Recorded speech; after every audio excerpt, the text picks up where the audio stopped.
तो अक्टूबर आ गया है, निकल जाएगा। नवंबर आएगा, निकल जाएगा।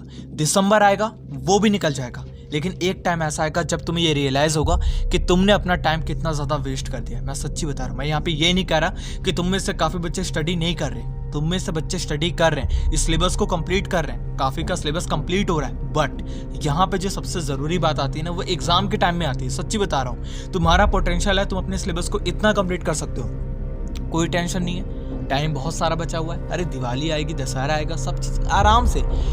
एक टाइम ऐसा आएगा तुम अपने पोटेंशियल से बहुत पीछे पीछे पीछे पीछे पीछे होते चले जाओगे। तुम कर सकते थे इतना, बट तुम करते हो इतना। मैं सच्ची बता रहा हूँ। एग्जाम के टाइम में क्या होता है, इंपॉर्टेंट क्वेश्चन, हाँ वो ज़रूरी है।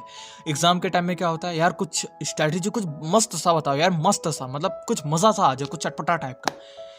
ये दिक्कत नहीं आएगी अगर तुम इस वीडियो में एंड तक बने रहोगे। क्योंकि देखो मैं आपको सच्ची बताऊं, जब मैं क्लास 9 के अंदर था, मैं जब तक ट्यूशन पढ़ा, मैंने हाफ ईयरली तक ट्यूशन पढ़ा था, मेरे को ट्यूशन वाले कहते थे, काफ़ी मतलब स्कूल के टीचर्स कहते थे यार 9 से 10 घंटा पढ़ना इंपॉर्टेंट है। क्लास 9 में आ चुका है, तू बड़ा हो चुका है। क्लास 9 की बात कर रहा हूँ, अभी मैं क्लास 10, क्लास 11, 12 नहीं। लेकिन मेरे को एक टाइम पे आने के बाद ये पता चल गया कि 9 से 10 घंटा पढ़ना इंपॉर्टेंट नहीं है। 4 से 5 घंटा भी ज़्यादा बोल रहा हूँ, लेकिन इतना इनफ है।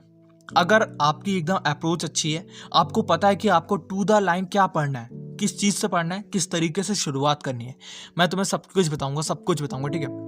मैं बिना टाइम वेस्ट करे स्टार्ट करता हूँ इस वीडियो को। बहुत बहुत बहुत मज़ा आएगा यार, ठीक है।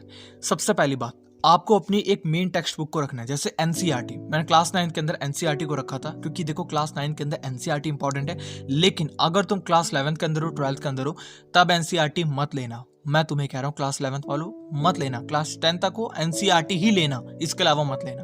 क्योंकि क्लास 11th के अंदर आपकी जो टेक्स्ट बुक होती है वो किसी काम की नहीं है। आपको रेफरेंस की जरूरत पड़ेगी। टी.एस. ग्रेवाल हो गई, आपकी यहाँ पे पूनम गांधी हो गई, चाहे आपकी साइंस की कोई किताब हो गई, सब में आपको रेफरेंस की जरूरत पड़ेगी। तो एक ही रेफरेंस लेना और एनसीईआरटी को थोड़ी देर के लिए स्किप करना, ठीक है। जिसमें एनसीईआरटी लगती है उसमें एनसीईआरटी, वरना आप लोग रेफरेंस को ले सकते हो, लेकिन कोई एक किताब। मैंने 9th के अंदर सिर्फ एक किताब को लिया, जो कि थी मेरी एनसीईआरटी। उसके बाद मैंने 3 चीज़ों को ध्यान दिया, राइट, रिवाइज, समरी। हाँ, ये 3 चीज़ें मैंने करी थी। ये 3 चीज़ें मैं आपको समझाता हूँ। सबसे पहले मैंने जो ऑनलाइन होता है, ठीक है, मैंने वहाँ से यूट्यूब से देख करके मतलब स्टडी करना स्टार्ट किया था। तो यूट्यूब पे उस टाइम पे इतने सारे लेक्चर्स नहीं थे, बट जितने भी थे मैंने वहाँ से देखना शुरू करा। और देखने के बाद सबसे पहले मैंने लिखना शुरू किया, पूरा लिखा। मतलब जो एक चैप्टर पढ़ रहा था तो उसको पूरा लिखा, जितना था पूरा अच्छे से लिखा। मतलब जितना मेरे को समझ में आ रहा था, जितना वो समझा रहे थे, पूरा अच्छे से लिखा। ये मेरी हाफ ईयरली बीतने के बाद थी, जब मैंने ट्यूशन को छोड़ा। ट्यूशन के पहले तो मेरा बहुत हालत खराब थी, मेरे को कुछ समझ में नहीं आ रहा था यार ट्यूशन में क्या पढ़ा रहे हो। तो सबसे पहले मैंने ट्यूशन छोड़ा। हाँ, मैंने सबसे पहले ट्यूशन छोड़ा। और यहाँ पे मैं एक बात और कहना चाहूँगा, अगर तुम ट्यूशन पढ़ रहे हो और तुम्हें समझ में नहीं आ रहा, तुम्हें दबाव डाला जा रहा है कि तुम ट्यूशन जाओगे, इसी वाले ट्यूशन जाओगे, नहीं समझ में आ रहा तब भी जाओगे, ट्यूशन छोड़ दो। कहीं जाने की जरूरत नहीं है। आजकल इंटरनेट पे इतना सारा मटेरियल है ना, इतना सारा मटेरियल है, कहीं जाने की जरूरत नहीं है। अब मैं टू द पॉइंट आता हूँ। तो सबसे पहले मैंने जो भी देखा, जो भी लेक्चर में देखा, उसको लिखना स्टार्ट किया, पूरा लिखा। सबसे पहला अप्रोच था मेरा राइट वाला अप्रोच। उसके बाद मैंने उसी को रिवाइज करा।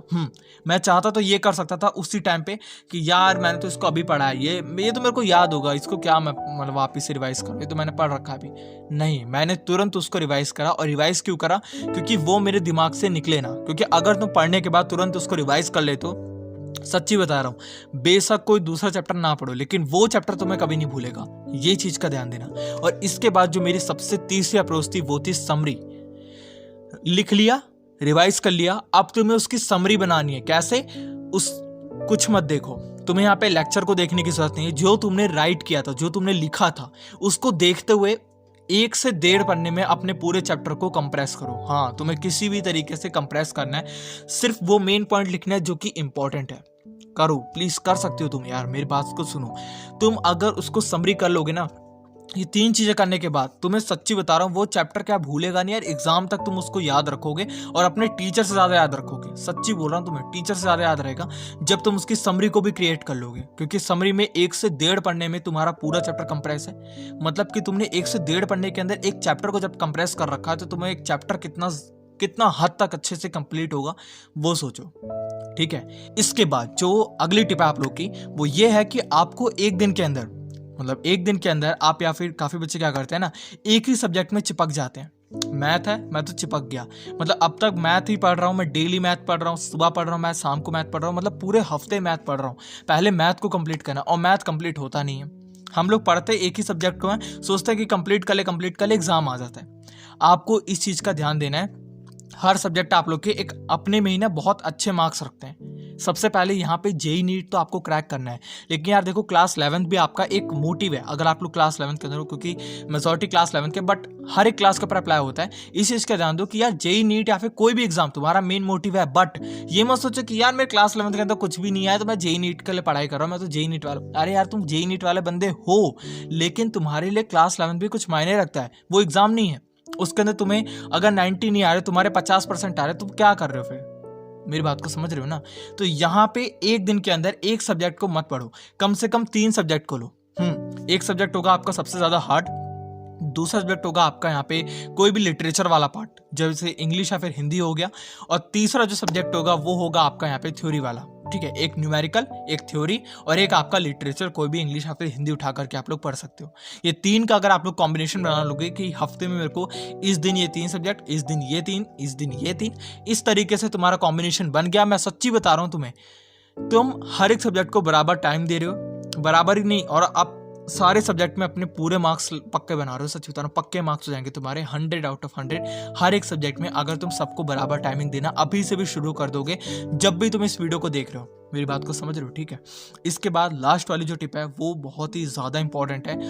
आपको पढ़ाई करते टाइम हैवी फूड नहीं खाना है। ये मैं कभी नहीं बोलता, आज बोल रहा हूँ, क्योंकि मैंने इस चीज़ को अच्छे से देख रखा है। हैवी फूड का मतलब ये है कि आप लोग जैसे नवरात्र चल रहे हैं अभी, ठीक है, आपकी मम्मी जो व्रत का खाना खाती है ना, वो ज़्यादा हैवी वेट नहीं होता, हल्का खाती होंगी, ठीक है। उस टाइप से कह रहा हूँ कि जब भी पढ़ने बैठो और एग्ज़ाम नज़दीक आ गया ना, तो आप प्लीज़ इस चीज़ का ध्यान देना कि आपका तला हुआ ये सब चीज़ें अगर आप ज़्यादा खाओगे, आप चेक कर लेना, ठीक है। आप लोग एक दिन भर पेट पूरा कचौड़ी पकौड़ी जो भी है सब खा करके ना तब पढ़ने बैठना। आपका लेजीनेस, आपका आलस किस लेवल पे होगा, और जिस दिन तुम यहाँ पे फ्रूट खा करके, कुछ हल्का खा करके, बहुत हल्का खा करके या बिना खाए जब तुम पढ़ने बैठोगे, मतलब हल्का पेट भूख नहीं है लेकिन जब तुम पढ़ने बैठ रहे हो, उस टाइम पे तुम अपना स्ट्रेंथ देखना कि तुम किस लेवल के स्ट्रेंथ में तुम बैठे हो, ठीक है। तो इस चीज़ के ध्यान दोगे तो तुम बहुत अच्छे मार्क को स्कोर करके आओगे। और मैं इससे ज़्यादा आपको टिप दे सकता हूँ, बट मैं अभी नहीं दूंगा, वो आगे आने वाले समय के लिए, ठीक है। तो यहाँ पे इस वीडियो का एंड करते हैं। थैंक यू, बहुत बहुत धन्यवाद। भगवान करे तुम्हारे बहुत अच्छे नहीं, बहुत ज़्यादा अच्छे मार्क्स आए। किसी भी एग्जाम को दे रहे हो फाड़ करके नहीं यार, तुम चीर करके आओ एग्जाम को। भगवान